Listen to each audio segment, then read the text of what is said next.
You just walk in and you just see their eyes just get wide, and it's like, yep, it's this big.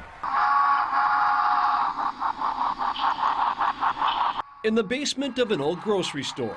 With just a turn of a dial, the train here starts moving. Tracks have been laid so that trains and towns can come to life. Everything here is made possible by lights, animation, and hobbyists who all have a similar train of thought. It is really impressive. I know when I had a home layout, it was on a 4x8 sheet of plywood, so one city. But here we just have so much space, like it takes so long to get around everywhere. It's really, really amazing. It can take up to a half hour or longer for a single train to go all the way around, about 5,000 square feet, and it's all connected. Each little town is a replica of the real-life city it represents. Big Lake is where the North Star gets serviced. They do air tests for the trains to go. Kyron Tarman is a club member who actually works for a railroad. If Brainerd, Staples, or St. Cloud make a change to their respective cities, that same change will happen in this basement. North Star and Big Lake is a prime example.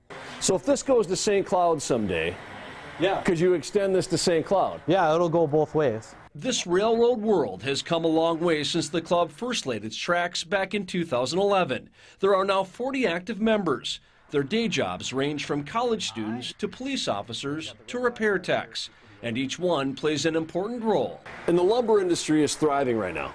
We started, it was a full forest, and every show we knock out maybe 10 trees. Members don't just act as engineers, they also act as planners and even artists for farm sites, cities, rivers, and rail yards. Creativity is encouraged. One of our guys makes all the trees by hand. Scrap metal actually came from a club member that creates steel guitars. Use your imagination and it can turn into something. Even the clouds in the sky are made out of chicken wire and pillow filling. Further proof that this isn't your father's model train set. We can also control it on our phone through an app called Engine Driver. There is a continuous merging of old school trains with new technology. It's just labeled horn, just press it and it goes. Computer chips help Simon Alcock honk or blow a whistle as he runs the Northtown hump in Fridley. A lot of the locomotives are super detailed. I've put hours into some of mine, adding extra details and just making it look a lot like the real thing. The club itself has spent close to $80,000 on just the layout and scenery, trying to take what you see every day and bring it home. There's still plenty of room for more towns, cities, and club members, so there's no telling where the tracks will end. It's not done. It's never done. Because you can always add details, you can always change it up a little bit. In Coon Rapids, John Lauritsen, WCCO 4 News.